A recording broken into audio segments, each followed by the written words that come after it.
ఎందుకు ప్రభుత్వం మరి ఇంత జరిగింది? గతంలోనే ఆమె ఆరోపణలు చేసినప్పుడు కొందరు అధికారులతో, పోలీస్ అధికారులతో ఒక కమిటీ వేసారు. మరి ఆ కమిటీ ఏం తెలిసింది? ఎవరి మీద చర్యలు తీసుకున్నారు? వాళ్ళ మీద చర్యలు తీసుకొని ఉంటే ఇట్లాంటి ఇంటర్నేషనల్ షేమ్ జరిగేది కాదు కదా. రోజు రోజుకి ఇంకా ఆమె రోజు ఒక అంశం బయట పెడతా ఉన్నది, వారం రోజులు గ్యాప్ ఇచ్చుకుంటూ ఒక అంశం బయట పెడతా ఉన్నది. ఇట్లా జరుగుతూ పోతే ఏం కావాలి రాష్ట్రం పరువు? ఇప్పటికే రాష్ట్రం దివాలా తీసింది, ఆగమైపోయిందని స్వయంగా ముఖ్యమంత్రి చెప్పుకుంటా ఉన్నారు. ఫైనాన్షియల్ గా రాష్ట్రం పరిస్థితి బాగాలేదు అని చెప్పి ఆయనే చెప్తా ఉన్నారు.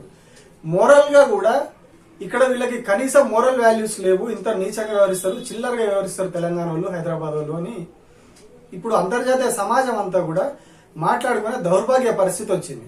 ఇది ఇట్లాగే కొనసాగితే ప్రభుత్వం ఇంకా కూడా స్పందించకుండా ఇట్లాగే నిందితులను దాచిపెట్టి ఆ సీసీ ఫుటేజ్ బయటకు వదలకుండా కఠినమైన చర్యలు తీసుకోకుండా వదిలేస్తే అంతర్జాతీయంగా కంప్లీట్ గా రాష్ట్రం పరువు పోతుంది. రాష్ట్రం పరువే కాదు, దేశం పరువు కూడా గంగా పాలవుతుంది.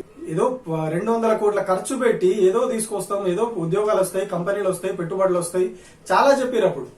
బట్ ఇప్పుడు ఉద్యోగాలు, కంపెనీలు, పెట్టుబడులు కాదు, ఇంటర్నేషనల్ షేమ్ వస్తా ఉన్నది, సిగ్గుపోతా ఉన్నది దేశవ్యాప్తంగా, భారతదేశంది, తెలంగాణది, హైదరాబాద్ది.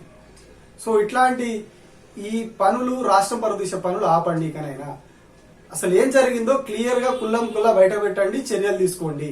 ఎవరినో ఒకరిద్దరిని కాపాడడానికి చూస్తే రాష్ట్రం పరువు పోతా ఉన్నది. సో ఇప్పటికైనా ప్రభుత్వం బుద్ధి తెచ్చుకొని చేస్తే బాగుంటది. లేదు అంటే రాష్ట్రం పరువు కంప్లీట్ గా పోతుంది. ఇంకొకసారి ఇట్లాంటి ఈవెంట్స్ కూడా మన రాష్ట్రానికి రావాలంటే భయపడే పరిస్థితి వస్తుంది.